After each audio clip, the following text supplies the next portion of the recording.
What's up, guys? Guts MMA, betting, breakdown et prédiction. On est live pour UFC Vegas 111. Encore une fois, peut-être pas la carte avec les plus gros name value, mais une coupe de low-key banger. Honnêtement, j'ai quand même hâte à cette carte, qui a eu beaucoup de mouvements d'ailleurs là, dans les derniers jours, dernières semaines. Donc, de retour au Apex à Las Vegas pour la finale entre Randy Brown et Gabriel Bonfim. Puis avant de commencer, guys, je vous le rappelle, si jamais vous aimez les breakdowns, ce genre de contenu, un petit like, subscribe, whatever. Si vous en voulez plus, Guts MMA sur Instagram, ça se passe un petit peu plus. Et si vous êtes des MMA degenerate comme moi, vous voulez un petit edge sur les marchés, savoir qu'est-ce que vous faites quand vous faites vos bets, on peut pousser next level sur Patreon là, pour un moindre coût là, par mois. Donc voilà, sans plus tarder la gang, on va starter ça tout en bas de la carte avec un match-up entre Jason McVeigh et Zach Reese. Mais avant de commencer, soyez prudents, ok? C'est un match-up qui a été ficelé et reficelé. Zach Reese qui, upon short notice, je pense qu'il a accepté le fight là, peut-être 5 jours. Jason McVeigh devait initialement se battre contre Robert Valentine qui s'est blessé au dos, malheureusement. On lui souhaite un prompt rétablissement.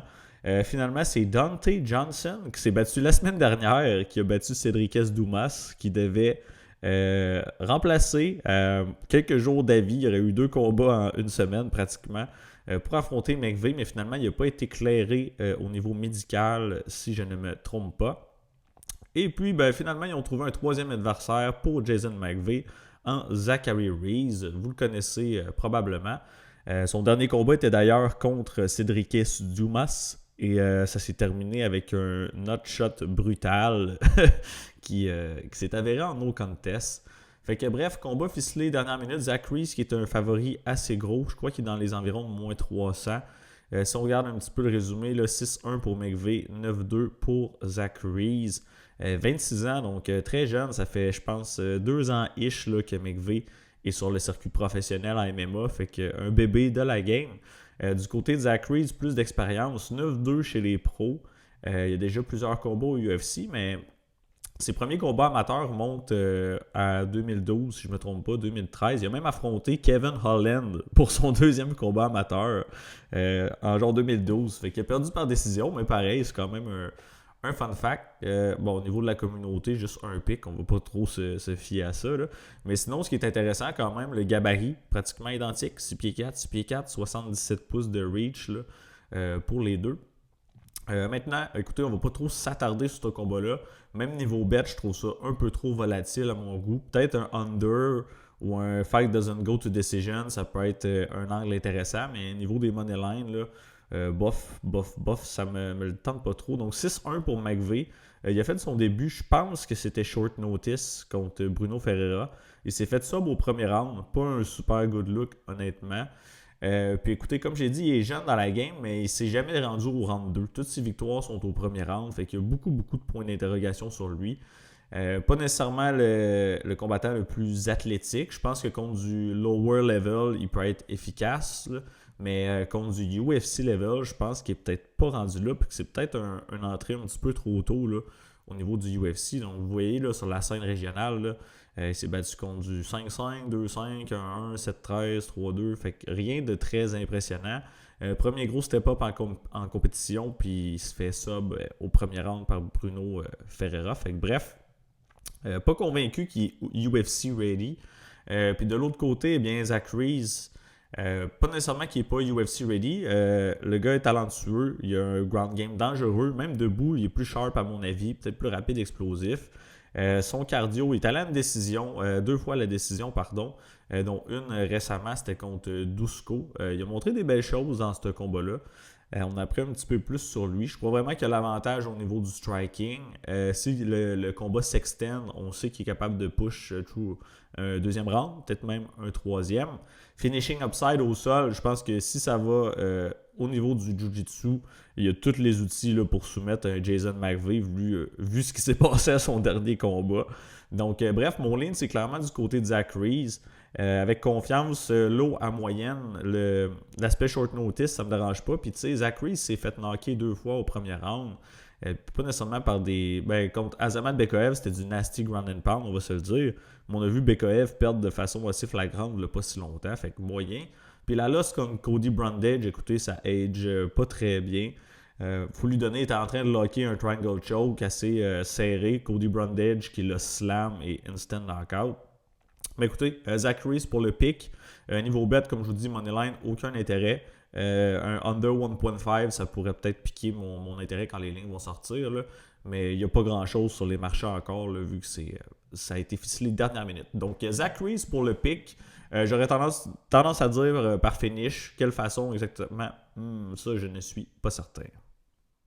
Prochain combat, on a Miles Johns qui va affronter Daniel Marcos chez les Bantamweight. Donc, un combat très intriguant.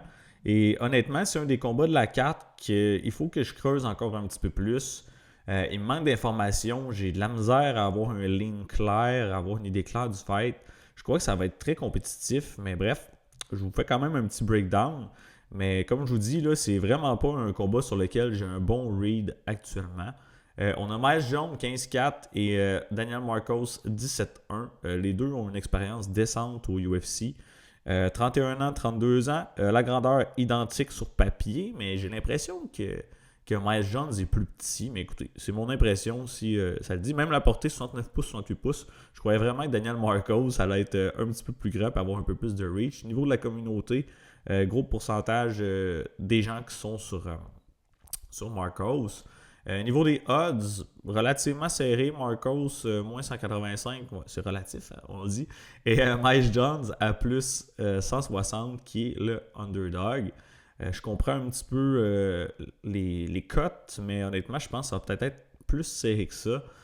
Si on regarde là, pour débuter du côté de Miles Jones, vous voyez quand même une bonne expérience là, au UFC level. Il a affronté de la bonne opposition tout de même. Peut-être pas des wins contre les plus gros noms. Puis c'est un combattant qui a un background de lutte. Il a quand même une bonne boxe. Il est fait plus short, plus trapu. Il est comme dur. Je pense qu'il y a l'avantage de puissance dans ce combat-là. Puis, c'est qu'il est un petit peu inconstant au fil de sa carrière. Puis, même si le background de lutte, c'est pas le genre nécessairement à aller chercher des takedowns. Des fois, il est low volume, donc il lance pas beaucoup de shots, mais quand il lance, c'est quand même powerful. Par contre, il a une excellente défensive, ça, il faut lui donner. Là. Il dit ici 66%, mais même à distance, là, c'est un très haut pourcentage de défensive. Puis comme je dis, inconstant au fil de sa carrière, mais je trouve qu'il a looké vraiment bien dans son dernier combat contre Jean Matsumoto, qui est un excellent combattant, un bon prospect dans la division.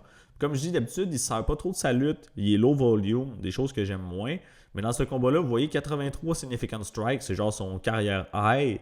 5 takedowns sur 8, cumulé du contrôle, mix and match avec toutes ses skills. Puis ça s'est terminé en split decision, combat relativement serré. Fait que vous voyez, Miles Jones, bon output au fil du combat. Il a tendance des fois à ralentir un petit peu, mais quand même pour 27 significant strikes, 3 takedowns au 3e round, not bad.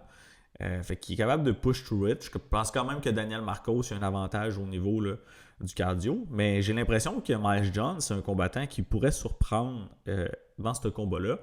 Puis de l'autre côté, on a Daniel Marcos, qui est très bon techniquement, péruvien si je ne me trompe pas. Striking, overall, je pense que Miles Jones a peut-être une meilleure boxe, probablement meilleure dans le pocket boxing, mais à distance, Marcos a plus d'armes, il a plus d'outils, sert plus de ses kicks. Il mixe mieux. Je crois qu'il a probablement un meilleur footwork, une meilleure précision là, debout. Fait qu'il y a probablement ce qu'il faut pour edger là, à distance. Niveau de la lutte, vous voyez sur papier, là, 84% là, sa défense. Fait que ce qui est quand même bien. Montel Jackson le takedown 2 fois dernier combat. Castaneda, ça est déjà arrivé. Fait que je pourrais voir Miles Jones arriver à obtenir des takedowns. Par contre, le contrôler au sol pour une longue période, un petit peu moins. Puis là, on parlait de Miles Jones, que je trouve qu'il a bien looké dans son dernier combat, mais Daniel Marcos, son dernier fight, pour de vrai, il ne m'a pas impressionné du tout contre Montel Jackson. Puis lui, il a perdu ce combat-là par décision unanime, mais il agissait à la fin comme s'il croyait avoir gagné. Puis il a tendance, je trouve, à être dans des décisions serrées.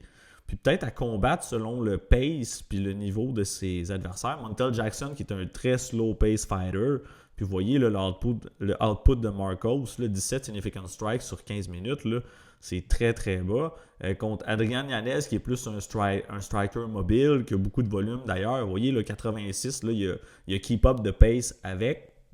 Fait que j'ai l'impression que des fois, il va se battre selon le pace puis l'intensité de ses adversaires. Puis écoutez, autant que Mike Jones a perdu une décision serrée, que Marcos, lui, il a une seule défaite, mais il y a des combats qu'il aurait pu perdre là, contre Davy Grant ici. Là, j'étais convaincu que Davy Grant allait gagner la décision. Davy Grant qu'on a vu se faire battre par Charles Jourdain d'ailleurs là, récemment.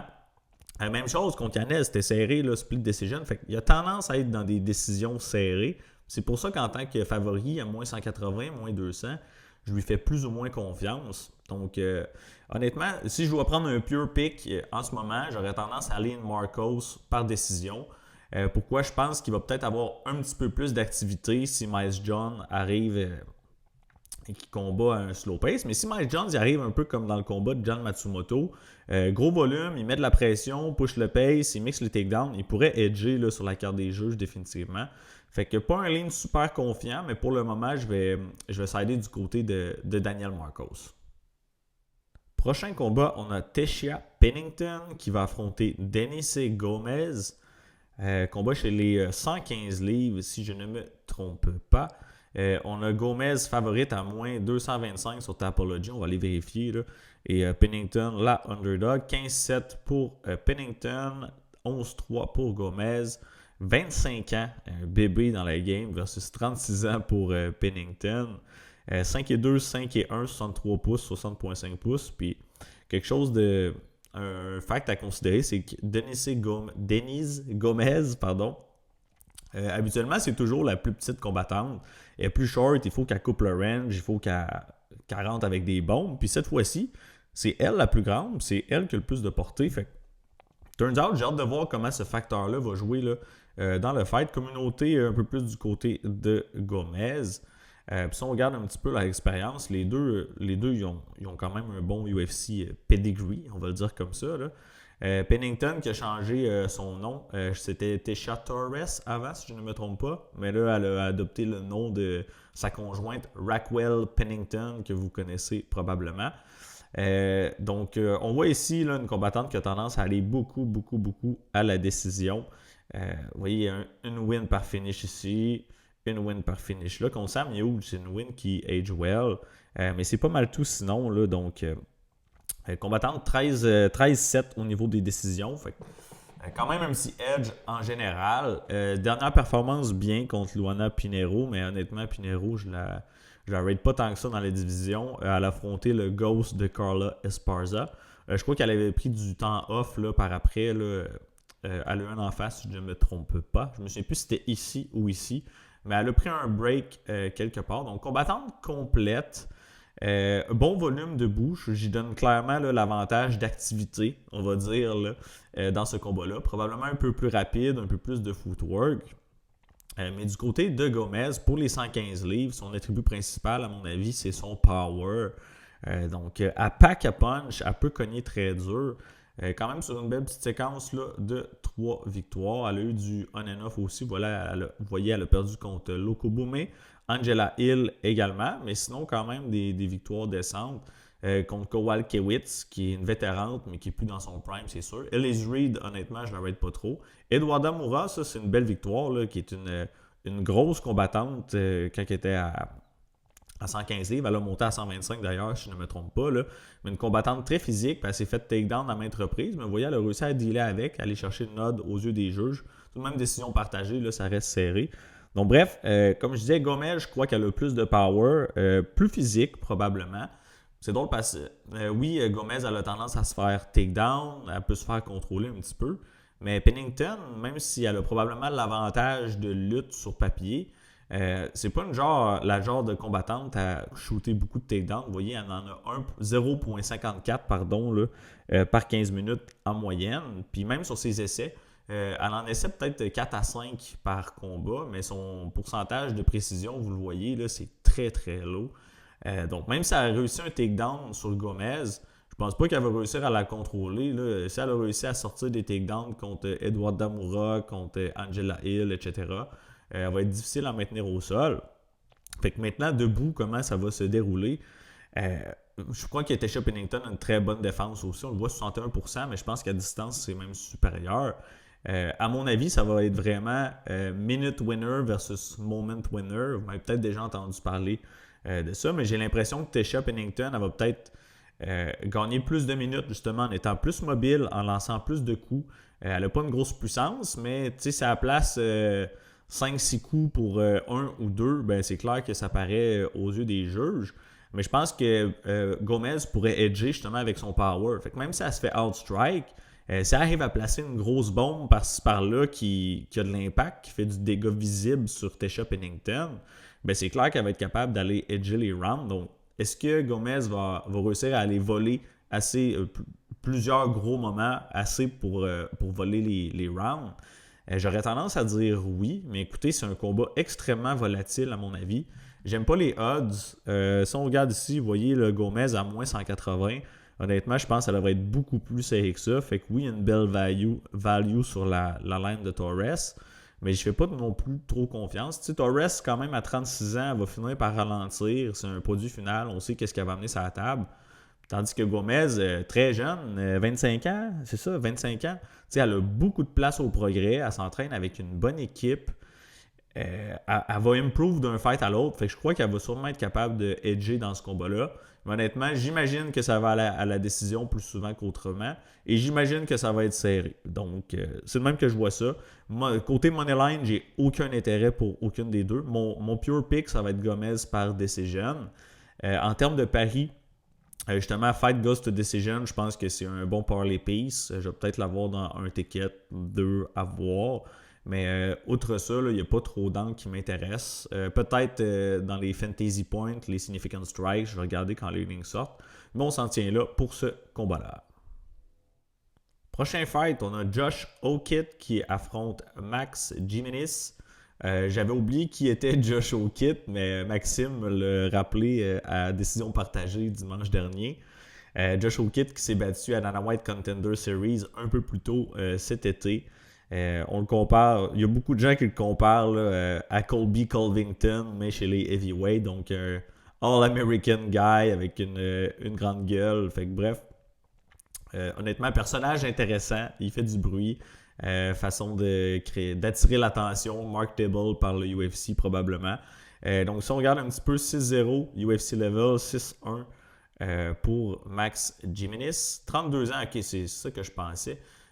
Il y avait des places en début de semaine qui disaient 42 ans, mais je trouvais que ça faisait pas trop de sens, il n'avait pas l'air si vieux que ça. 27 ans pour O'Kitt, c'est deux baby heavyweight, on va dire comme ça. Niveau du poids, à noter là, Josh O'Kitt qui est très léger pour les heavyweights, là, aux environs de 230 livres. S'il voulait vraiment, il pourrait probablement cut à light heavyweight. Mais est-ce qu'il veut vraiment? Je suis pas certain, puis on va en venir pourquoi. Au niveau de la portée, pas trop d'infos sur Gimenez. La communauté très forte du côté là, de Josh O'Kitt. Donc avant même de commencer, important de mentionner, les deux ils ont une carrière MMA très jeune. On parle de peut-être 2 ans-ish ou un peu plus, mais les deux ont des backgrounds dans d'autres disciplines respectifs. Josh O'Kitt est jeune, 27 ans. Il a lutté, c'est à Fresno State qu'il était, donc quand même un bon background là, de lutte collégiale. Mais il a aussi joué au foot pour l'équipe de la même université, là, si je ne me trompe pas. C'était d'ailleurs un running back, donc un gros coureur là, à son poids, un combattant, mais aussi un gars très athlétique, là, peu importe dans la discipline qu'il opérait. Donc, vous voyez, même s'il est nouveau MMA, tu as quand même un background au niveau athlétique. J'ai jamais vu la carte des juges du côté là, de O'Kitt. Vous voyez, il a commencé là, en 2023 là, MMA professionnel. Pour son background, ça ressemble à ça. Puis, du côté de Gimenez, il ne revient pas de la même discipline. 6-1 en MMA. Vous voyez, il a commencé là, relativement récemment également dans les mixed martial arts en 2022. Fait que à peu près 2 ou 3 ans-ish. Mais il y a un gros background de jiu-jitsu brésilien. Donc, une black belt accomplie. Il s'est battu dans des gros tournois. Je pense qu'il a gagné peut-être les Worlds en ceinture brune, pas en ceinture noire. Mais bref, vous voyez, là, si on descend un petit peu, là, tous les matchs de grappling qu'il y a, ADCC, dans toutes sortes, ABGGF, pardonnez ma prononciation, là. Mais vous voyez, tous les bouts qu'on voit là, c'est tous des grappling matchs qui sont affichés sur Tapology. Il y en a probablement même d'autres qui sont pas là. Donc, un très bon grappler. Maintenant, sinon, si on regarde les autres aspects de sa game, écoutez, on peut rien trouver pratiquement, là. Même si on fait des recherches, là, on ne voit pas trop se battre debout, on ne sait pas trop qu'est-ce qu'il y a. Il n'y a pas de tape sur ces combats régionaux pratiquement, à part genre des vidéos de téléphone du monde dans le crowd, donc très très bof. Niveau de position, on s'entend, c'est très moyen, là, 7-8-1, du 9-9, 6-14, 1-3. Il y a une défaite contre un combattant qui est 2-4, qui est maintenant 3-4, ça ne look pas super bien. Puis de l'autre côté, Josh O'Kitt, est-ce qu'il a battu vraiment du monde de meilleure renommée? J'aurais tendance à dire non. T'sais, un 6-1 à Contender Series, c'est pas mal sa meilleure victoire. Mais si on regarde comment les deux vont matcher, j'ai vraiment l'impression là, que Jimenez, debout, j'ai l'impression que c'est très très très rudimentaire. Je pense pas qu'il y a un excellent striking. Ça reste des heavyweights, ça peut toujours des bombes, on le sait, là, un coup peut tout changer. Mais du côté là, de O'Kitt, je crois vraiment que son athlétisme va faire la différence. Justement, comme je disais, il pourrait se battre à light heavyweight, mais on sait, là, un heavyweight plus léger, plus rapide avec une bonne lutte, on en a connu, puis il y en a qui ont du succès. On peut penser à Gelton Almeida. Peut-être qu'en haut de la food chain, c'est plus dur, là, mais il a roll over tous les low-level heavyweight. Même chose dans le temps, Daniel Cormier avec sa lutte. Ben, je comprends que Josh O'Kitt, il n'y a pas la lutte de Cormier, mais il y a clairement la lutte pour take down des low-level heavyweight. Donc je pense vraiment qu'il va être capable de dicter où le combat se déroule. Donc si Josh O'Kitt décide de shooter des takedowns, est-ce qu'il est capable d'être safe avec un Jimenez qui est très haut niveau en Jiu-Jitsu? J'aurais tendance à dire oui. Écoutez, Jiu-Jitsu et MMA, c'est deux trucs différents. Aller chercher des subs quand il n'y a pas de frappe, fine, mais aller chercher des subs quand tu as un Josh O'Kitt qui a un très bon ground and pound, qui te donne des coups de coude dans le visage, c'est un autre paire de manches. Puis je pourrais même voir Josh O'Kitt qui décide de garder ça debout. Là, peut-être que c'est Jimenez qui va essayer d'amener le combo au sol. O'Kitt, avec sa lutte, il va le counter, puis il va décider de le smash debout. Fait qu'écoutez, tous les arguments que je viens de vous nommer font que je penche en faveur de Josh O'Kitt, mais il y a tellement d'inconnus sur ce combat-là. Je veux dire, les deux, ils n'ont pratiquement pas d'expérience. Un 6-0, un 6-1, puis il y a Josh O'Kitt qui est moins 400. Côté Moneyline, écoutez, j'ai pas d'intérêt. Je dois vous avouer, j'ai considéré, peut-être que je vais le bêter, peut-être pas. C'est Josh O'Kitt to win by knockout. Pourquoi je pense qu'il n'y a pas nécessairement un très bon cardio Jimenez. Vous voyez, la ligne, elle a même commencé à bouger, là. Il y a peut-être encore du moins 120 sur Bet365. Si c'est le cas, peut-être que je vais le prendre. Mais je pourrais voir autant un Josh O'Kitt qui est on top, qui lance du gros ground and pound, qui met Jimenez out. Peut-être pas au premier round, il va peut-être le fatiguer un petit peu. On l'a vu à Contender Series, là, il y a beaucoup de cardio. Il va te take down 5-6 fois, il va te faire travailler un peu à la Fluffy Hernandez. Puis aussitôt que tu gazes out, ben là, oublie ça, là, c'est terminé. Là. Si tu ralentis contre O'Kitt, tu vas te faire smash. Donc autant je pourrais le voir se faire finir en ground and pound que je pourrais voir O'Kitt qui garde le combat debout, puis qui hit Jimenez en pleine poire. Donc, écoutez, volatile comme match. Niveau de confiance, moyenne vu tous les facteurs, les inconnus sur les deux combattants. Mais je vais quand même ligne du côté de O'Kitt pour la win. Et je crois que ça va être un knockout. Peut-être pas au premier round. J'aurais tendance à ligne du côté du deuxième, du moins over 1.5. Donc, voilà mon read là, sur ce combat-là. Next up, on a Maria Bueno Silva qui affronte Jacqueline Cavalcanti. Maria qui est 10, 5 et 1 chez les pros. Et Cavalcanti qui est 9-1. Grosse favorite tout de même là, pour The Nightmare. J'avais pas vu son surnom. Badass. Donc, on a la Brésilienne qui affronte la Portugalaise. Je sais pas si ça se dit comme ça. 34 ans, 28 ans. C'est un combat chez les 135 livres, si je ne me trompe pas. Maria Bueno Silva qui joue un petit peu au yo-yo là, dans sa carrière. Son dernier combat était à 126 contre Yasmin Judasvicius. Donc 5 et 8 pour la grandeur de Jacqueline versus 5 et 6 léger avantage de portée. Léger, quand même 3 pouces et demi. Communauté du côté de Cavalcanti, et j'aurais tendance à sider de son côté également. Si on regarde là, du côté de Bueno Silva, elle a quand même certains avantages. First, l'expérience à haut niveau. Vous voyez, là, elle a affronté, elle est au UFC depuis 2018, puis elle a affronté vraiment des bonnes combattantes au fil de sa carrière. Par contre, elle a perdu contre la majorité des bonnes combattantes. Je veux dire, regardez ses victoires, là. Mettons qu'on part d'en bas. On a Mayana Kelem, who the fuck is that?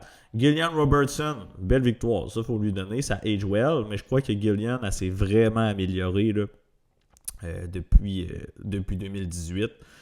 Donc, jour et la nuit. S'il devait recombattre à nouveau, ça serait probablement différent. Perdu contre Mariana Moroz, ça vieillit pas bien. Elle a gagné contre Mara Romero Borella. C'est qui ça? Vous voyez, on n'a aucune idée. Elle a 2 wins, 6 défaites au UFC level. Elle a battu Wu Yanan, Stephanie Hager, Lena Landsberg. Bref, vous voyez où est-ce que je veux en venir. Oui, elle a 6 victoires au UFC, mais contre des filles, à part Gillian Robertson, qu'on ne rate pas, même qu'on ne connaît même pas pratiquement.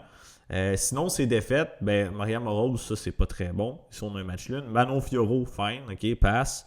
Holly Holm, no contest, elle avait gagné, mais elle a pop-up pour des stéroïdes, si je ne me trompe pas, des substances dopantes. Ensuite, contre Rackwell Pennington, elle a perdu. Perdu contre Messi Chiasson, ça non plus, ça age pas bien. C'était dû à un doctor stoppage, elle a une massive cut, mais quand même. Et son dernier combat, pour de vrai, elle n'a pas look good contre Jasmine Jasudasvicius. On sait Jasmine est reconnue pour son top game au sol, son ground and pound. Puis honnêtement, Jasmine, elle avait l'air d'une élite kickboxer dans ce combat-là. Ça vous donne une idée du striking de Maria, comment je le rate.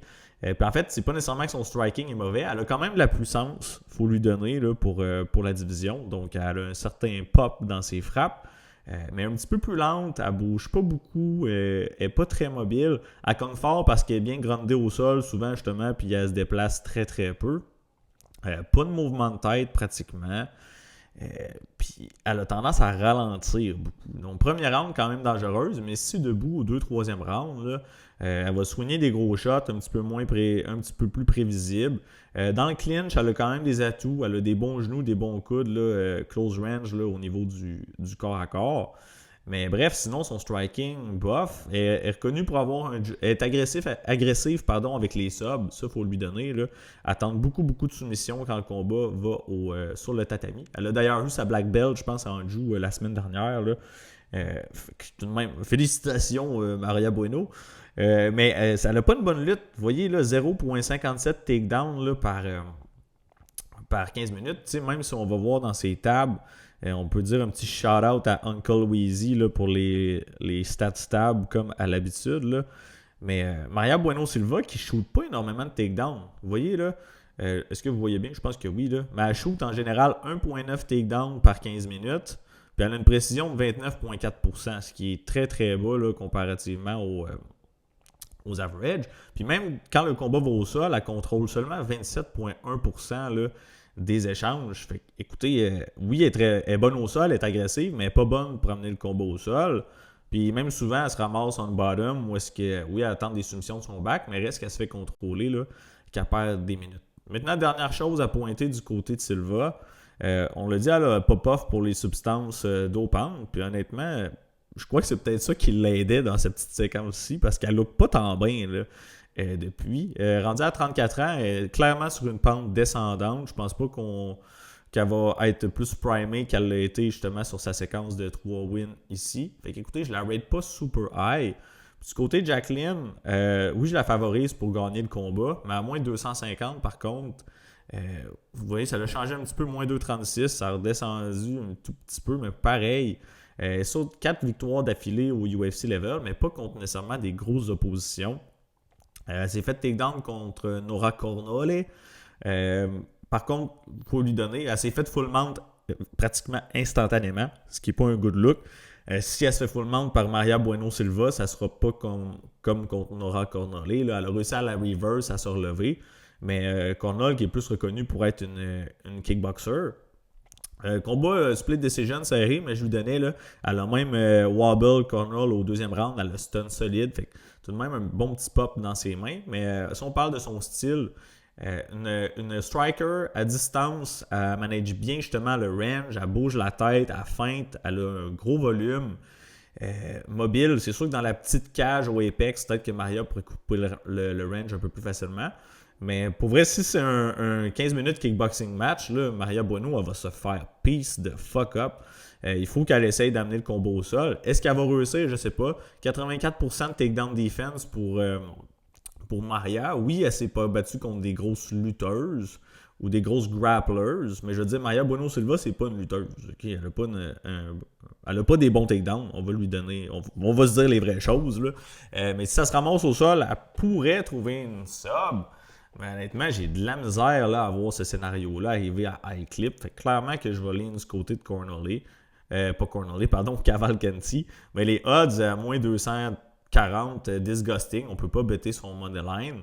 Je vous dirais Sneaky Angle que j'aime. Ben, je sais pas si je vais le prendre, là, mais du Cavalcanti KO au troisième round, peut-être que je vais prendre un petit pot. Pourquoi? Ben, Silva est tough, on le sait.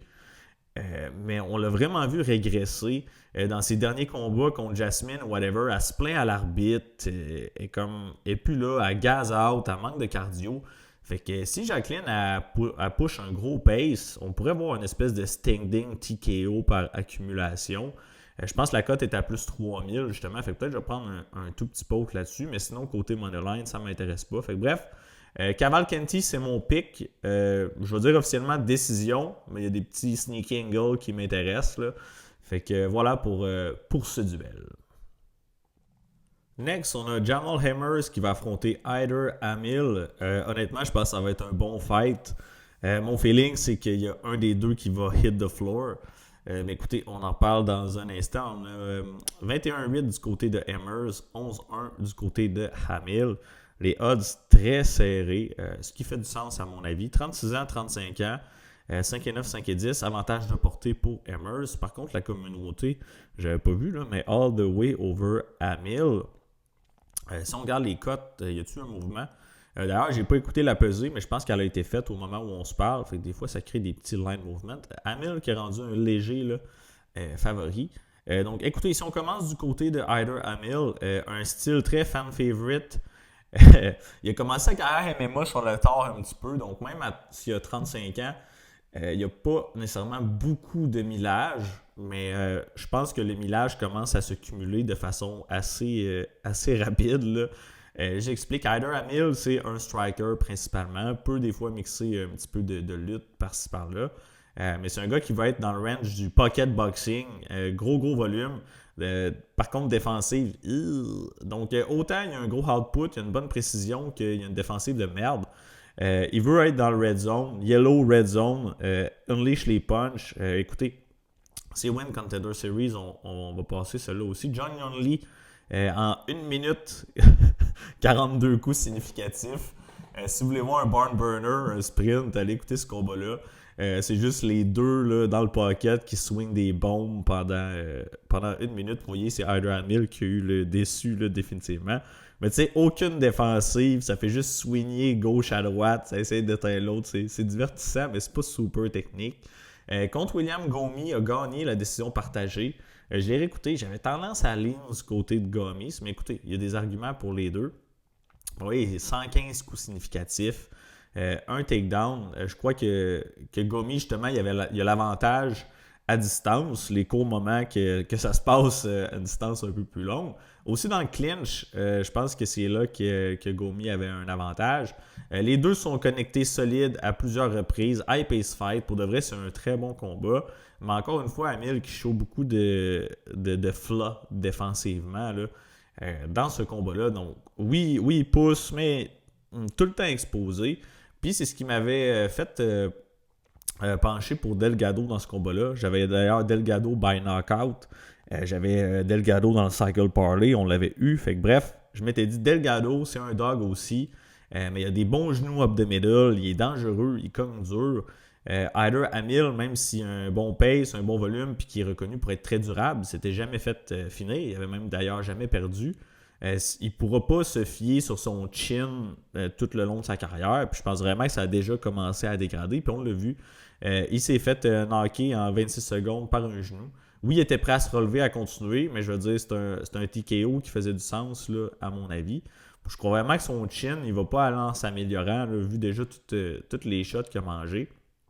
Tu sais, contre Gomi, il se fait stun aussi. Là, contre Delgado, il vient de se faire TKO.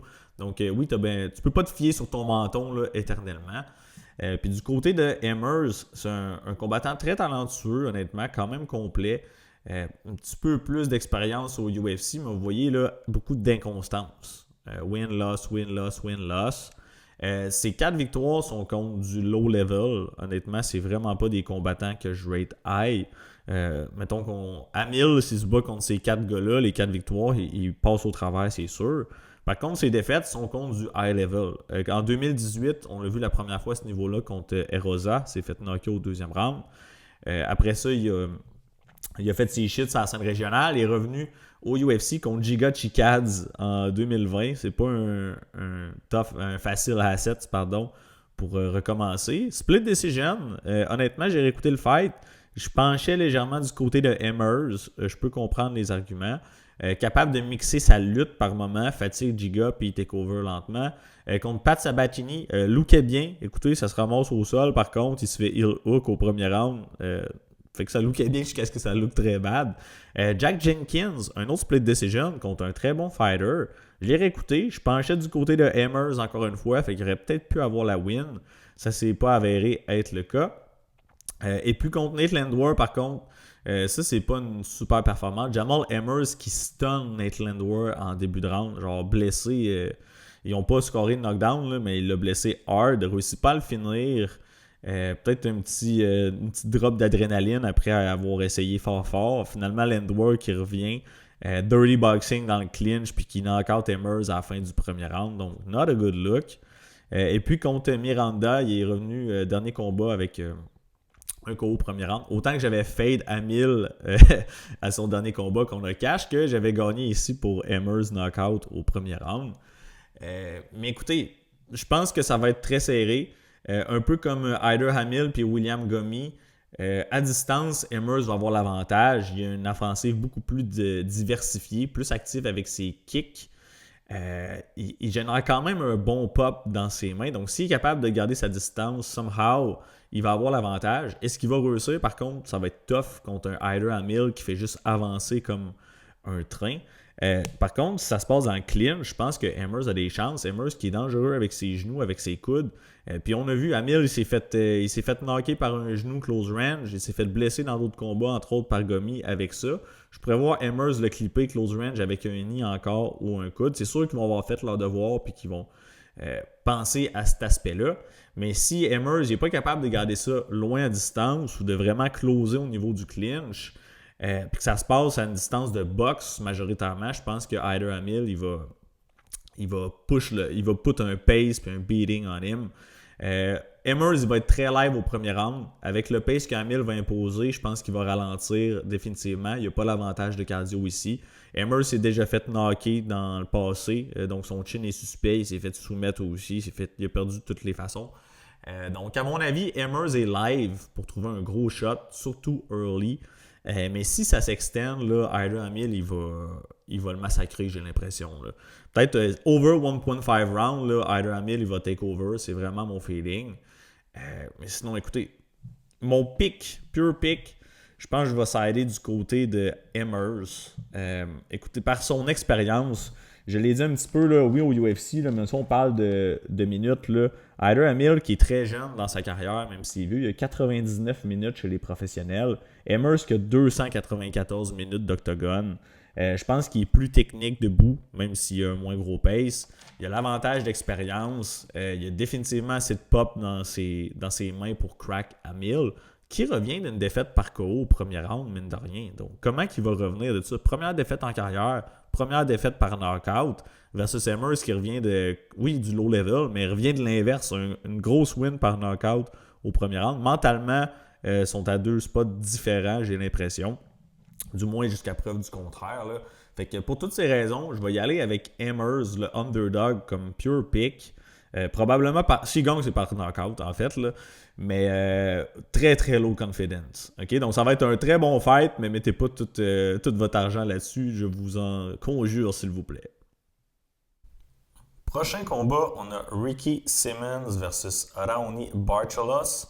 Puis en passant, pour l'ordre des fights, je pense que ça a été changé au fil de la semaine. Fait que ça se peut que ce soit pas nécessairement des breakdowns dans l'ordre officiel là, des combats de la carte. Mais bref, vous allez tout avoir là, quand même. Donc, pas d'inquiétude. Si on regarde un petit peu les fiches, 2 vets, 22-6 pour Simon, 25 pour Barcelos. Cote relativement serrée. On va aller voir si ça a bougé. Là. 33 ans pour Simmons, 38 pour Barcelos, 5 et 6, 5 et 7, 69 pouces de portée versus 67 pouces.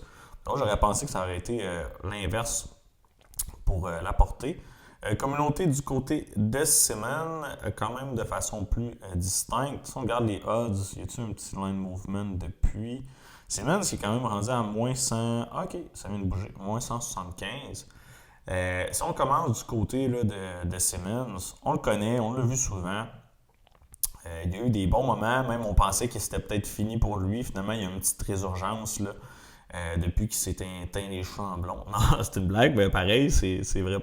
C'est vrai que c'est arrivé. Commencé sa carrière UFC, Guns Blaze, il a soumis Merab Dvalishvili. Ça, c'est une win très très bonne. Ça a vieilli comme du fine wine. Il a affronté tout le monde dans la division. Là. Montel Jackson, même en 2018, Rob Font, Asun Sao, Javid Basharat récemment, Bautista, Song Yadong. Donc, toutes sortes de niveaux de position. Il a eu tendance à perdre contre les plus hauts niveaux, malheureusement pour lui. Mais sinon, ses dernières victoires contre Javid Basharat, ben écoutez, il s'est fait kind of road check, on va le dire. Basharat, qui avait quand même l'avantage au niveau du striking, avec le volume, touchait plus. Ricky Simmons qui a eu un takedown, mais finalement, il s'est fait clip par une droite massive de Simmons.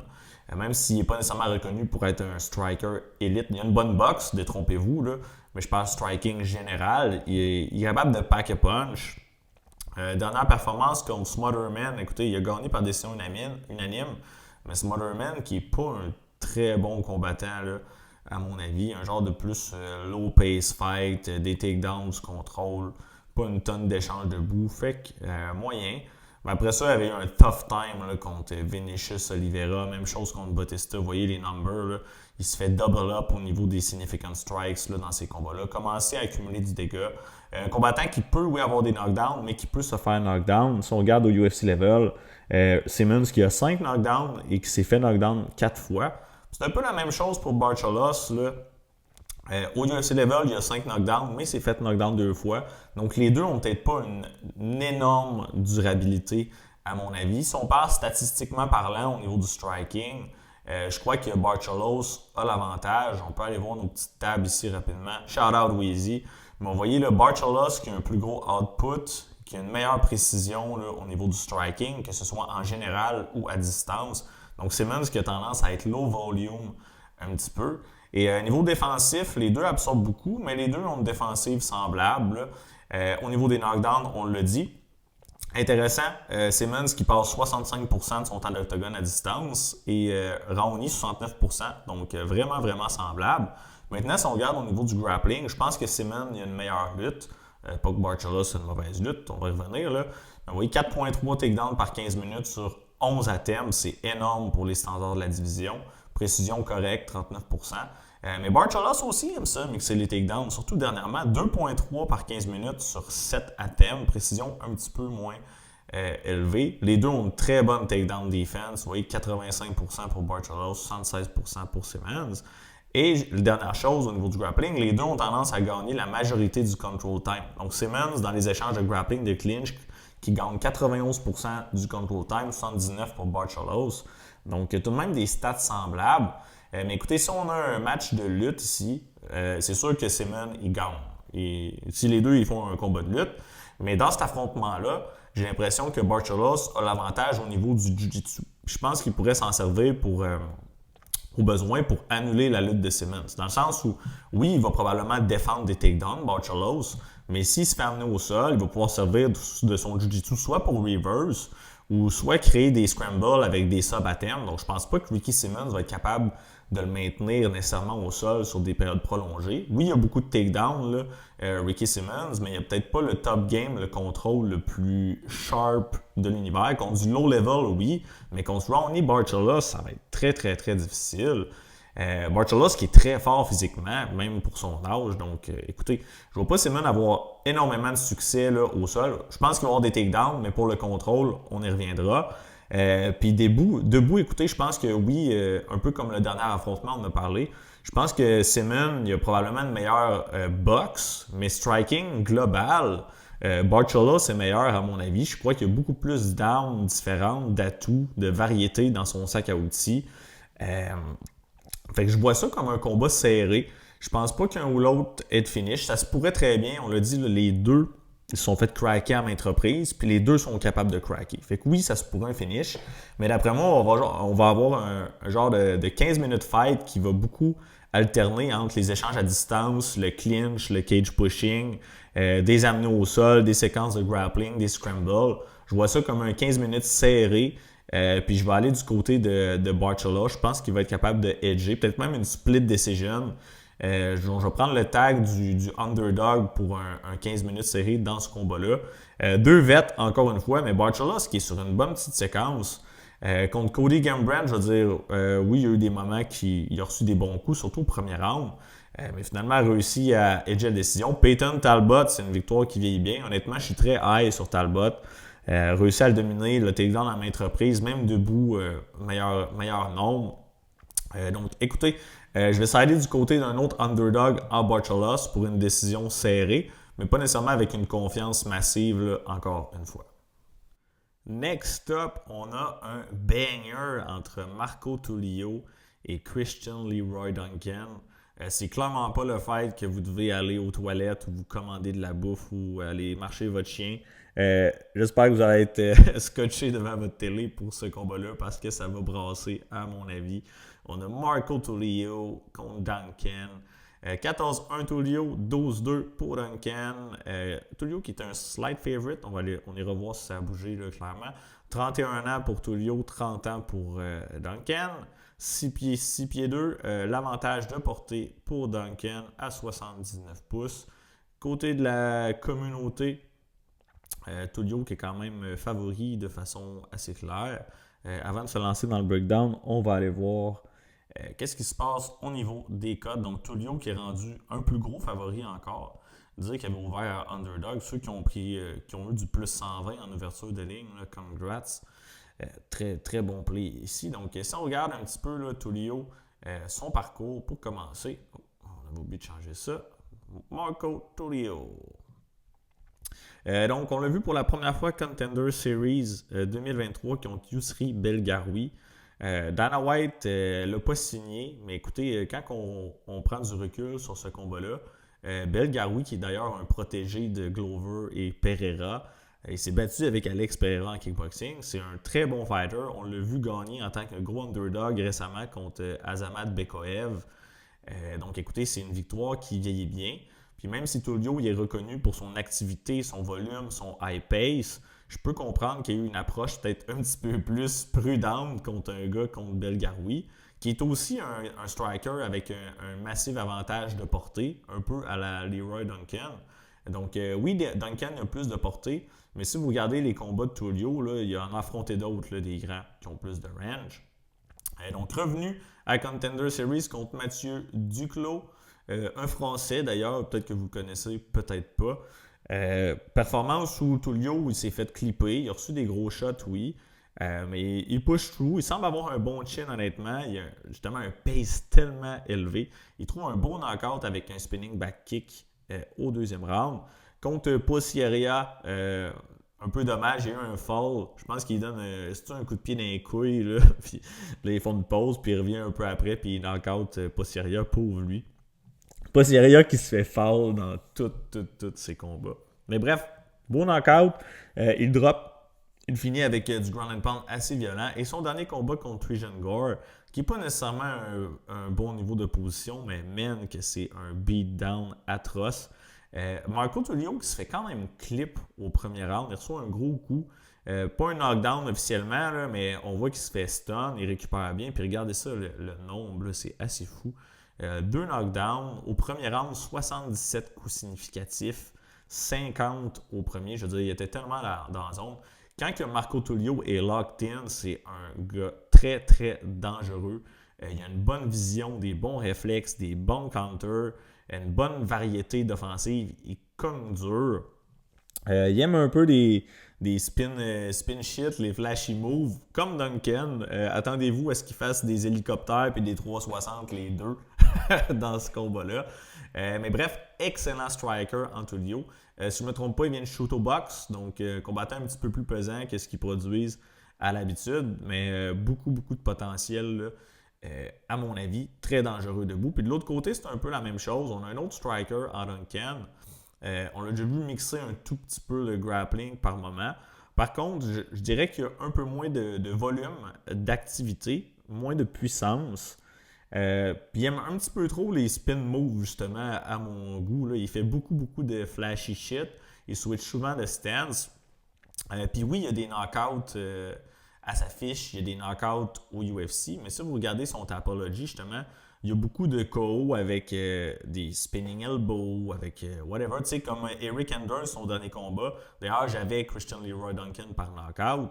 Il le stun avec je pense que c'est un spin elbow. Je me souviens plus si c'est le spin ou si c'est un normal. Mais bref, il fait tout le temps des trucs flashy. Puis c'est souvent avec ça qu'il va stunner ses adversaires et qu'il va les KO, TKO. Mais si on parle de striking, les fondamentaux, il génère moins de puissance, peut-être un petit peu moins efficace que Tulio, à mon avis. Écoutez, moins gros volume. Je pense qu'on va avoir une guerre debout. Les deux vont striker. Je serais vraiment surpris qu'on ait du grappling. Peut-être un peu de cage pushing, mais j'ai l'impression que Tulio, il va pouvoir edger un petit peu avec sa puissance et son volume, toucher les meilleurs shots. Est-ce qu'on va avoir un KO dans ce combat-là? Je sais pas. Honnêtement, j'aurais tendance à dire probablement non. Ce serait mon feeling. Peut-être un combat un petit peu à la Duncan puis Petrosian ici. Oui, c'est fait outstrike. Même s'il est plus court un petit peu, Tulio, je pense qu'il va être capable de dealer avec ça. Puis je pense qu'il va placer les shots les plus pesantes, là, que ce soit ses kicks ou sa boxe. Plus de raw power, à mon avis. Je pense pas avoir de bet sur ce combat-là. Honnêtement, même si je vous dis, je ligne du côté de Tulio, je pense que ça va être très, très serré. Et probablement un des combats de la soirée. Si on a un 15 minutes là, striking match entre les deux, ça va être un banger, c'est sûr et c'est rien. Fait que je crois que je vais juste sit and watch pour celui-là. Enjoy le fight. En termes de pure pick, je vais dire Marco Tulio by decision. Mais écoutez, j'aurai pas de pari sur leur money line, les over, les under. Ça pourrait aller de multiples façons. Peut-être sur les coups significatifs si j'ai des lines decent, mais sinon, on s'en tient là. Prochain combat, on a Ismael Bonfim, le premier Bonfim brother de la carte contre Chris Taco Padilla. Un combat qui m'intrigue, honnêtement. Donc, on a Bonfim 20-5, 16-6 pour Padilla. Bonfim qui est le favori, encore une fois. 29 ans, 30 ans, donc les deux pas super vieux.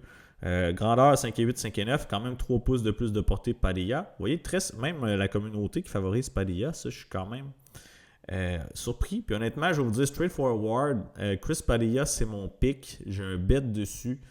On l'a parié plus tôt cette semaine à plus 175. Puis vous voyez ici, là, il est rendu, ça a bougé. Il est rendu à plus 140 sur BetOnline. Donc les marchés ont commencé à redescendre. Plus 170 ou plus 175 qu'on l'a eu, je ne sais plus trop. Première chose que je veux vous mentionner pour ce combat-là, mon feeling, c'est que Ismael Bonfim est overrated. Autant par la communauté que par les marchés. Puis Chris Padilla, j'ai l'impression qu'il est underrated. Si on regarde Ismael Bonfim ici, historiquement, j'espère que l'angle vous permet de bien voir. Contender Series, on ne le checkera pas, mais il y a 4 combats au UFC, 5 qui sont contre celui de demain. Là. Mais à chaque fois, là, ou presque, Bonfim est le favori. Moins 105 contre McKinney, c'est un pick-em pratiquement. Il a gagné, fine, mais c'est du Terrence McKinney. Je veux dire, on connaît autant que McKinney est bon au premier round que sinon il se fait terminer par absolument tout le monde fin de premier ou deuxième. Il était favori. Imaginez-vous, là, Ismael Bonfim était favori contre Benoît Saint-Denis à moins 260. On l'avait snipe dans le temps, j'avais pas encore le Patreon, whatever, mais j'avais pris Saint-Denis par sub, on le cache, aucun sens. Moins 600 contre Vince Pichel. Vince Pichel qui est un bon fighter, mais c'est un vétéran qui est rendu, je pense, à 40 ans. À moins 600, il a amené la décision, puis ça a été plus serré que beaucoup plus serré que ce que les odds indiquent. Et dernier combat, encore un gros favori à moins 212 contre Nazim Sadekov. Il s'est fait Doctor Stoppage, mais à mon avis, il a kind of quit. Okay? C'est pas un bon look. KO TKO après un round. Fait que c'est toujours un favori massif, encore à moins 160 qui avait ouvert, là, ou qui est présentement, pardon, contre Padilla. On va regarder l'ouverture de cote là, à combien qui était. Bonfim qui était à moins 200 en ouverture de cote. Puis de l'autre côté, si on va voir Chris Padilla, c'est l'inverse. Il n'y a pas encore le respect de la communauté des markets. Vous voyez, son premier combat au UFC, Contender, non, c'était une autre ligue régionale, plus 360 contre James Lomtop, submission premier round, win. Plus 200 contre Zurong, TKO au deuxième round. Allez le voir celui-là pour de vrai. Là. C'était quand même relativement serré, mais Padilla qui time un elbow, un seul elbow. L'œil de Zurong qui enfle, on dirait une balle de tennis. Le médecin arrête, là, oubliez ça, là, son œil, il aurait perdu son œil probablement. Et dernier combat, encore le underdog, décision partagée contre Jai Herbert. Mais écoutez, Jai Herbert qui est un striker très tricky et qui fait genre 6 pieds 1 pour la division, 6 pieds 3. Il a une allonge de malade. Fait que je peux comprendre qu'il a eu de la misère un petit peu à trouver son rythme, son rhythm. Mais bref, il a tout de même gagné, puis il a encore ouvert en tant qu'underdog. Puis une fois de plus, c'est le underdog contre Bonfim. Maintenant, si on regarde un petit peu qu'est-ce qu'ils ont fait au UFC level, Chris Padilla, vous voyez, 3-0 et sur une belle séquence. Comme je disais, oui, contre Herbert, ça a été un petit peu plus dur, mais il y a eu la victoire. Vous voyez, 6 pieds 1, Herbert, 77 pouces de reach, c'est assez massif. Je vous l'ai déjà dit, Rongzhu, Lomtop, qu'est-ce qui s'est passé, mais bref, bon momentum pour Chris Padilla. Oui, il y a des défaites dans le passé, mais je pense qu'il commence à trouver son style puis à arriver dans son prime. Ce que j'aime de lui, un first, il est très très calme. Il fight bien sur le back foot. Il a tendance à être un petit peu low volume, surtout early. Mais c'est pas un Petrayan, mais je trouve qu'il y a un aspect qui me fait penser à lui. C'est qu'il fait ses reads. Plus que ça va, plus il accumule du data. Puis il trouve son timing, puis il réussit à placer ses shots. C'est un peu ce qui est arrivé contre Rongzhu. Puis pareil dans d'autres affrontements là, qu'il y a eu par le passé. Donc c'est de même que je le vois un petit peu. Très technique, ce que j'aime, belle défensive, puis il deal bien avec la puissance. Il y a des combattants, des fois, ils reçoivent des power shots. Tu vois, ils perdent le contrôle, ils se défendent plus bien, whatever. Lui, il est calme, il a une bonne garde, il voit tout ce qui s'en vient, il est prêt à contrer, bonne vision, bon counter. Fait que j'aime vraiment ce que je vois de Chris Padilla, puis je pense qu'il a un beau potentiel. Puis de l'autre côté, Bonfim, ben écoutez, il s'est fait toutes ses défaites à Bonfim, on va regarder pour être sûr, là, je l'ai ici, là. Mais Bonfim a 5 défaites, puis il s'est fait finir les 5 fois. Donc, toutes les fois qu'il a perdu, c'est jamais rendu à la carte des juges. Puis autant que j'ai l'impression que Padilla, justement, il a du cœur, est capable d'encaisser, de bloquer, d'être responsable défensivement si ça chauffe, j'ai l'impression que c'est l'inverse avec Bonfim. Je pense que c'est un confidence-based fighter. Quand ça va bien, c'est lui le hammer, fine, parfait, all good. Mais quand il commence à avoir de la grosse adversité, là, j'ai l'impression qu'il cherche un petit peu son way out, puis qu'il n'aime pas ça se faire smash, il n'aime pas ça encaisser les coups. Puis on l'a vu contre Nazim Sadekov, là, il a reçu un kick, un bon kick, oui, un question mark qui connecte en dessous de l'œil ici. Finalement, le médecin qui arrête, Bonfim qui semble plus vouloir continuer, il dit qu'il voit pas bien. Mais je veux dire, c'était pas un coup dans l'œil, c'est vraiment en bas, ça a fait une coupure. Bref, not a good look. Puis maintenant, si on regarde le style, Bonfim, un peu moins un grappler que son frère. Vous voyez, c'est pas genre à shooter des multiples takedowns. Mais c'est plus un boxeur. Il a des bonnes mains. Il avance vers l'avant. Il met de la pression. Défensivement, pas le plus responsable. Je trouve qu'il laisse beaucoup d'ouverture dans ses enchaînements quand il trouve son volume. Parce que oui, il y a un bon volume, il y a un bon output. Mais contre un gars comme Padilla qui est à l'aise d'encaisser, de bloquer, qui regarde qu'est-ce qui se passe sur le back foot, je pense qu'il va probablement être capable de timer, de trouver ses ouvertures puis de placer des power shots. Je pense que Padilla, il y a un plus gros power upside dans ce combat-là. Si ça se ramasse au sol pour X ou Y raison, Chris Padilla qui a un très bon grappling aussi, je pense que ça serait serré les échanges de grappling honnêtement, mais qui peut très très bien s'en sortir. Et puis tu sais, on a vu Bonfim se faire tap assez rapidement là, par Saint-Denis. Puis non, c'est un rear naked choke, j'avais en tête un neck crank, il faudrait que je retourne le voir, le finish pour être certain. Mais bref, je pense que Padilla, il a tous les outils pour battre un Bonfim qui revient d'une mauvaise défaite par KO. Je pense pas qu'il y a nécessairement un bon momentum. Padilla, il est confiant. Là. On le voit dans les entrevues, il dit « Je suis le next champion, je vais pousser, je vais clencher tout le monde. » Je veux dire, l'arrogance, c'est une chose, mais la confiance, c'en est une autre. Puis c'est quelque chose que j'aime là, de Chris Padilla. Puis j'ai un petit poke, oui, j'ai Moneyline de Padilla, mais aussi par knockout. On le dit, là, Bonfim, toutes les fois qu'il a perdu, il s'est fait finir. Je ligne du côté de Padilla pour gagner. Je pense qu'il va probablement trouver un finish si c'est le cas. À suivre, fait que let's go. On y va avec Taco Padilla pour la victoire. Confiance, low à moyenne, ça reste tout de même un underdog decent, mais à ces prix-là, j'ai pas pu m'empêcher de les jouer. Next, un autre combat que je vous recommande de ne pas aller aux toilettes, ça risque de se cogner dur. On a Muslim Salikov qui va affronter Urosh Medic. Salikov 22-5, 11-3 pour Medic. Salikov, le underdog, je vais aller voir si ça a bougé. Là. 41 ans versus 32 ans. 5 et 11, 6 pieds 1, 70 pouces, 71 pouces la portée. Moins grosse différence que ce que je croyais.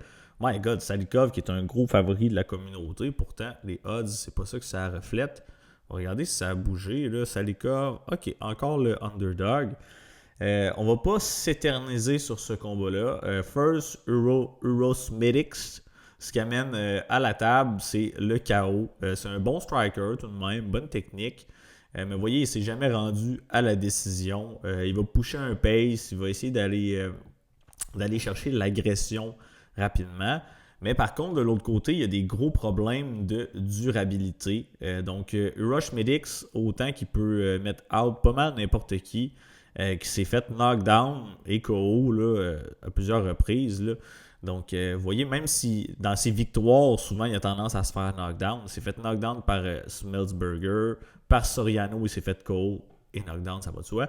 Puis même son dernier combat contre Gilbert Urbina. Urbina, c'est vraiment pas un UFC level fighter, je vous le dis tout de suite. Là. Première main droite, il s'est fait dropper, knockdown. Il revient pareil, puis il réussit à terminer le combat. Mais je veux dire, tu te fais knockdown, premier coup que tu reçois dans tout le combat, bad look. Maintenant, chose à noter, c'est qu'il a tendance à se faire, c'est un gaucher, là, Medic, là, mais je dirais dans presque les 80% du temps qui se fait blesser, qui se fait knockdown, whatever, c'est des mains droites. Si on regarde de l'autre côté, Salikov, c'est un droitier gaucher. Puis, qu'est-ce qu'il possède? C'est une énorme main arrière également. Muslim Salikov, jusqu'à un certain point, je le comparerais un petit peu à Azamat Murzakanov, qui a knocké, voyons, le grand costaud, là, comment il s'appelle? Il s'est battu là, 2 cartes au UFC contre Ankalaev, puis etc. Voyons donc, Magomed Ankalaev, Topology. On va le trouver, là, parce que ça me gosse. J'ai son nom sur le bout de la langue, là, mais je m'en souviens plus. Rakic, Alexander Rakic. Donc, Azamat Murzakanov, là, qui l'a pincé, qui blesse tout le monde dans ses combats. Je le comparais un petit peu à ce type de combattant-là. Muslim, qui n'est pas nécessairement un high volume guy. Il a 41 ans, il est plus vieux, il fait quand même des spinning back kicks encore, mais il a beaucoup de puissance. Puis il est sur une bonne streak, mine de rien. Split decision contre Ponzinibbio. Spinning back kick contre Sang Kanang, c'est quand même impressionnant. Et puis son dernier fight contre Carlos Leal, j'étais all over Carlos. J'avais des bets sur lui par knockout. Puis Muslim qui a explosé tous mes paris en 42 secondes. Carlos Leal qui s'était jamais fait KO, qui est reconnu pour être extrêmement durable. Il reçoit une grosse patate de la main droite de Salikov au premier round. Il se fait éteindre. Gros knockout, belle performance. Fait que, écoutez, Medic qui a des problèmes de durabilité. Tu sais, Salikov, on l'a vu se faire knocker aussi, mais à ce point-là, je pense quasiment qu'il y a une meilleure durabilité là, que Medic. Puis Salikov, justement, c'est un combattant, il aime ça être un peu plus sur le back foot, à reculons. Puis quand il a son ouverture, là, il va aller chercher son compte. Puis là, il est contre un combattant comme Medic qui va pousser, qui va avancer, qui va lancer un peu comme s'il n'y avait pas de lendemain. Medic, il se bat comme s'il avait un chin, un menton d'acier, mais en vrai, il a un menton de plume. Donc écoutez, je pense vraiment que Salikov, il est live pour chin-check Medic. Dans tous les cas, ce combat-là, je serais très, très, très surpris que ça se rende à la décision. Mais je vais y aller du côté de Salikov par knockout, probablement au premier round. Je pense qu'il va chin-check Medic, là, écoutez, autant qu'il est dangereux, je l'ai dit, qu'il n'est pas capable de take a punch contre un gars comme Muslim. D'après moi, ça ne va pas pardonner. Fait que mon official pick, Muslim Salikov by knockout. Demi-finale, la gang. Quand même weird d'avoir une demi-finale avec ces deux gars-là. Même s'ils sont moins connus, écoutez, ça va être un banger, c'est sûr et certain. Comme je disais, en termes de name value demain, peut-être pas. Mais en termes de bons combats, je pense qu'on va en avoir des cool. Et c'en est un inclus. Matt Danger Schnell versus Joseph Morales. Si on regarde un petit peu les fiches, 17-9 pour Schnell, 13-2 pour Morales, 35 ans, 31 ans. Le poids identique, même catégorie évidemment. 6 pieds 8, 6 pieds 8. 6 pieds 8, 125 livres, ça serait beau. Hein? Non, 5 et 8 pour Schnell, 5 et 6 pour Morales. Léger avantage de portée du côté de Schnell. Communauté, côté de Morales. Et je dirais que je vais sider avec lui. Il n'y a pas énormément de pics sur lesquels je suis très confiant demain. Mais Morales en est un, je serais extrêmement surpris qu'il perde. Si on commence du côté de Schnell, Matt Danger Schnell, on a parlé de Uroš Medic là, au dernier combat. On peut le comparer à lui dans un point qui est son style et sa durabilité. Matt Schnell, il se bat comme s'il avait le meilleur chin de béton, comme s'il avait le menton de Drew Dober. Mais il y a un glass chin. Il can take a punch. Puis en plus, chez les flyweight, je veux dire, si t'es chinny chez les 125 livres, c'est que t'es très très chinny. Okay, on va se le dire. Mais son style, c'est juste pressure, pocket boxing, range of box. Fait que c'est comme, il avance, c'est sans sac, il n'a pas la meilleure défensive. Fait que son style, il ne fit pas avec sa capacité de menton, on va dire. Si on regarde un peu ce qu'il a fait au UFC, là, je veux dire, il s'est battu, on va aller voir sur le site de UFC direct à la place, ça va être mieux. Là. Mais il s'est battu contre beaucoup de bons gars dans la division. Il y a du millage, vous voyez, là, ça fait un petit bout qui hang around. Il a pris sa retraite 2 fois, je pense. Finalement, il est revenu. C'est pas quelque chose que j'aime. Il était supposé avoir terminé. Finalement, il revient se battre. Probablement qu'il veut un paycheck. Mais écoutez, dernièrement, doesn't look good. C'est 2 victoires sur ses 5 derniers combats. Puis si on regarde celle-ci en premier, je pense que elle, ça a été le beating qui a changé beaucoup de choses pour lui contre Sumudaerji. Il a gagné. Il s'est fait knockdown une fois sur papier. Mais honnêtement, Schnell, dans ce combat-là, je l'ai mis dans Bannier List. Là, il s'est fait commotionner minimum 7 fois, je pense. Là. Les coudes qu'il reçoit, tu vois son corps qui fige, qui fait des chicken dance à chaque, c'est tellement brutal. Oui, il a gagné, mais il a reçu une quantité de dégâts insane dans ce combat-là. C'est sans compter, il s'est fait knocker d'autres fois par le passé. Toutes ces défaites, il faut lui donner, c'est contre des gars qui sont bons. Okay? Donc, si on regarde presque, là, Hector Sandoval, peut-être pas ici. Là. D'ailleurs, il s'est fait knocker. Mais vous voyez, premier UFC fight, il s'est fait knocker par Rob Font. Il s'est fait knocker par Pantoja, qui est le champion actuel.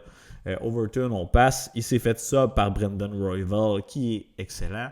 Il s'est fait knocker par Nicolo, qui est un bon combattant. Il s'est fait knocker par Urseg. Il s'est fait knocker beaucoup, comme vous pouvez voir. Il s'est fait sub par Cody Durden. Je veux dire, c'est tous des bons gars pratiquement.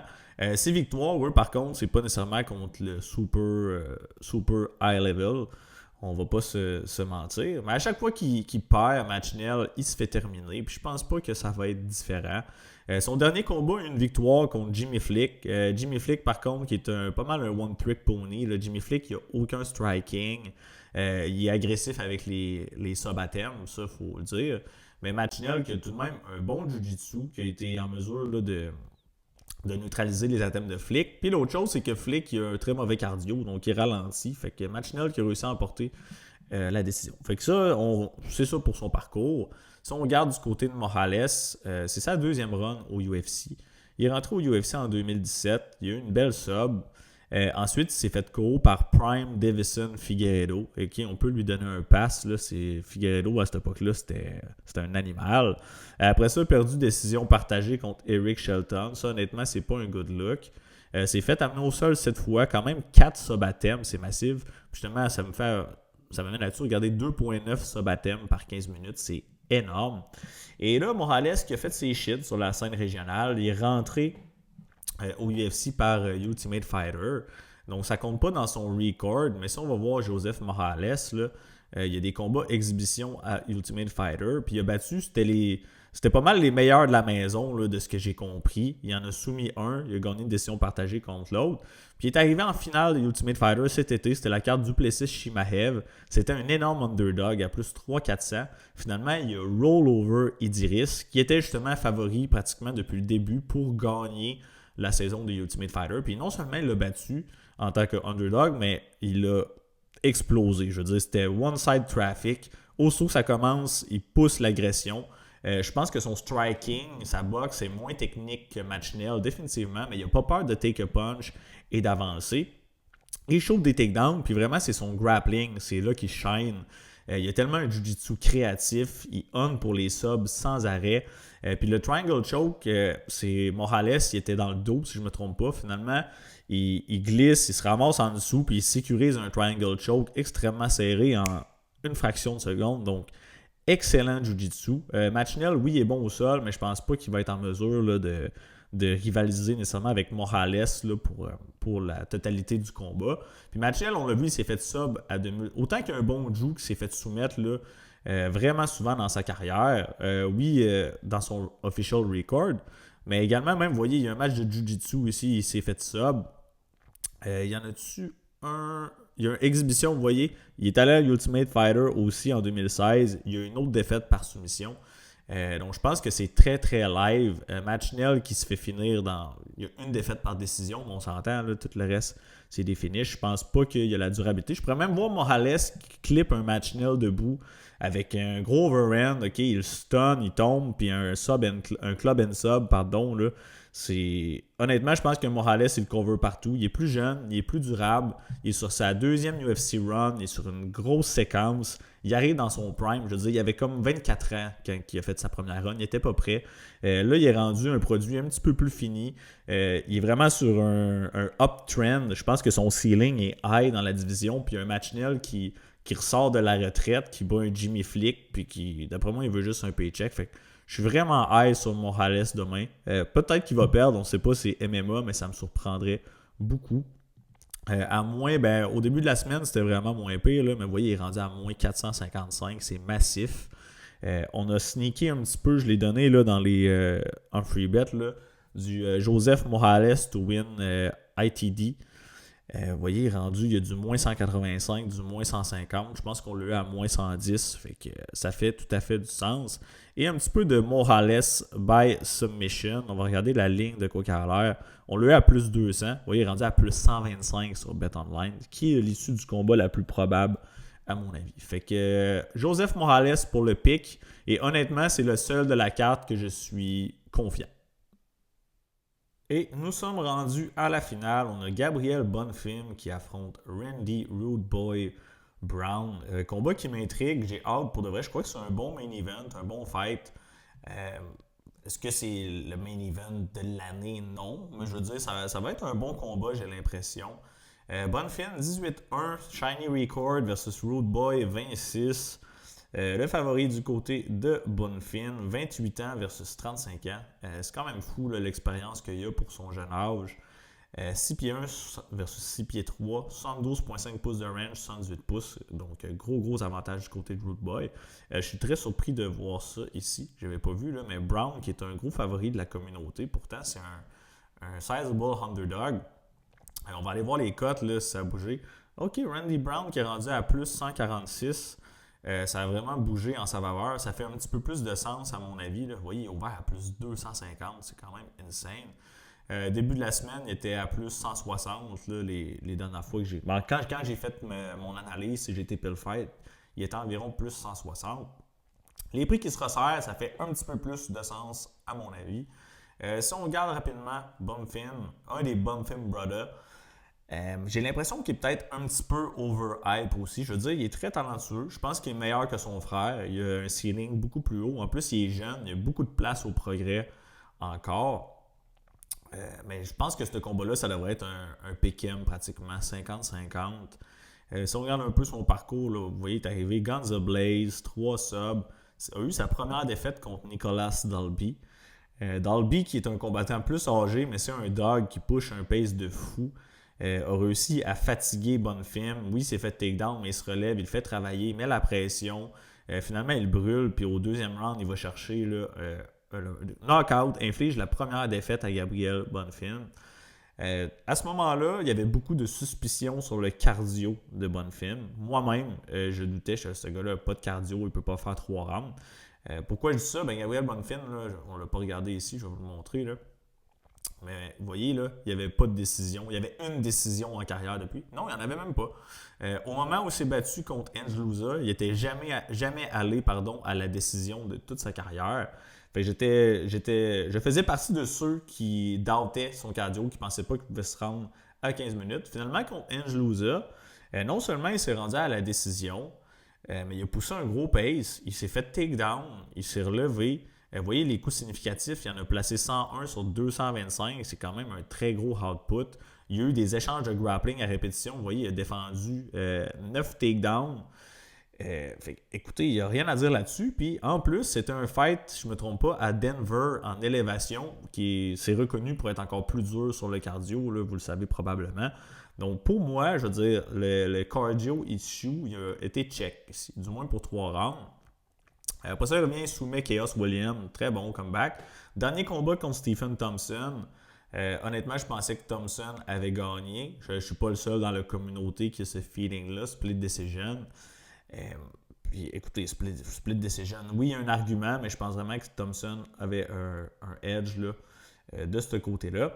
Si on regarde Randy Brown, où est-ce qu'il en est là, un petit peu dans son parcours, un petit peu plus âgé là, que Bonfim, évidemment, là, un produit plus fini, comme je dis souvent. Vous voyez, il a affronté beaucoup de monde, UFC depuis 2016. Des combats contre Belal Muhammad, Nico Price, ça c'est pas un beau look, c'est fait TKO du dessous si je me trompe pas. Vincent Luque qui était encore un animal. Chaos Williams, un adversaire comment je me trompe pas. GDM, il s'est fait sub, Club and Sub. Là. Fait que vous voyez là, quand même un gros parcours. Récemment, il s'est fait battre. Sa dernière défaite, c'est contre Brian Battle, split decision. Brian Battle qui l'a juste poussé contre la cage pendant tout le combat pratiquement, puis qui a gagné avec les petits strikes, le clinch contre la cage. Pas un combat très divertissant. Ça pourrait être probablement dans la snoozer list là, pour celui-là. Mais il revient, c'est ironique, mais il revient d'une grosse victoire par KO au deuxième round contre Nicolas Dalby qui a infligé la première défaite à Bonfim. Fait que c'est un petit peu ironique de voir ça. Rude Boy qui a battu Muslim Salikov par knockout aussi. Fait que tout de même des belles wins au record. Donc maintenant, comment les deux vont matcher? Écoutez, je ne compare pas Randy Brown à Stephen Thompson, mais je pourrais voir des similarités. Dans le sens où Bonfim, il ne voulait pas tant que ça hang out debout avec Thompson, ce qui fait du sens. Randy Brown, c'est un peu le même principe. Je pense qu'il va avoir l'avantage global en striking. Il sert plus de ses kicks, il gère bien sa distance, donc à long range, je vois pas même si Bonfim a un excellent striking, pour de vrai, il est bon. Bonne boxe, il peut mixer les kicks aussi. Je pense que Randy Brown va avoir un avantage avec son reach. Fait que j'ai l'impression que Bonfim, il va vouloir take down Randy Brown, probablement early. Bonfim qui a un avantage, je dirais, de puissance, d'explosivité. Tout de même des bons trips, des bons takedowns, surtout early. Si ça va plus late, ça va peut-être être un petit peu plus difficile, mais je le vois vraiment avoir du succès au début. Être capable de crash dans le range, peut-être lander des bons shots aussi, mais ultimement amener Randy Brown au sol. Maintenant, est-ce qu'il va être capable de le soumettre? Je ne sais pas. Randy Brown, honnêtement, c'est un combattant complet. Même si j'ai l'impression que Bonfim va avoir des takedowns, il n'est pas facile nécessairement à amener au sol. C'est pas le plus facile à contrôler. Oui, il s'est fait ça par JDM, on l'a dit, mais il s'était fait sonner très très solide juste avant. Fait que je pense pas qu'il avait la tête toute là. Fait que oui, je pense que Bonfim va avoir du succès early, mais ce qui m'intrigue, c'est si ça va plus loin. Même si Bonfim a prouvé qu'il a un cardio décent, si on se rend au 3, 4, 5e round, je pense que Randy Brown a tout de même l'avantage de output debout. Bonfim qui risque de perdre de l'explosivité, de la puissance au fil du combat. Je justement, lui qui fait tout de façon un peu plus athlétique, on va dire, il va probablement ralentir dans les later rounds, puis Randy Brown pourrait take over. Fait que comment je vois ça, je pense que ça va être difficile là, pour Road Boy au début de combat, surtout dans la petite cage au Apex. Je pense que Bonfim, il va crash dans le pocket, il va rentrer avec sa boxe, il va amener au sol, il va cumuler du contrôle. Mais plus le combat va avancer, Bonfim, pour avoir plus de difficultés à obtenir ses takedowns, pourrait commencer à fatiguer, ralentir juste assez pour que Randy Brown take over. Puis écoutez, à distance, Brown, il a une grosse power, une grosse puissance qui se transmet, à mon avis, un petit peu mieux au fil du combat. On pourrait commencer à le sniper outside, puis voir justement un Bonfim contre Thompson. Bonfim ne voulait plus rien savoir là, de striker avec Thompson. Oui, Randy Brown n'a peut-être pas la capacité comme Thompson de hit and not get hit. Mais je pense justement qu'il prend un petit peu plus de risque puis qu'il y a un petit peu plus de finishing upside là, de son côté debout qu'un Stephen Thompson là, par ailleurs. Fait que, écoutez, combat très serré, très intriguant. J'ai pas de read solide. Je pense que je vais pick Gabriel Bonfim pour gagner le combat. Mais très très low confidence. Randy Brown, c'est un tough task. Si Bonfim il passe au travers de façon convaincante, je pense que ça va quand même être très bon pour sa carrière et le propulser up un petit peu plus rapidement. Mais je pourrais très bien voir un scénario là, où Randy Brown il take over ce combat-là puis qu'il knock out Bonfim, un peu à la Nicholas Dalby. Donc soyez prudents avec ce fight-là. Honnêtement, mon lean favori, c'est fight don't go to decision. Je ne penserais pas qu'on fasse les 5 rounds. Gabriel Bonfim est allé à 3 rounds seulement 2 fois en carrière. Oui, un cardio pour 3 rounds, pour 5 rounds, je ne sais pas trop. Donc, Bonfim, des gros finishing upside early, Brown lately, à mon avis. Fait que that's it. C'est déjà tout là, pour UFC Vegas 111. Soyez responsable avec, avec votre argent. Je vous souhaite de cacher vos picks. Peace.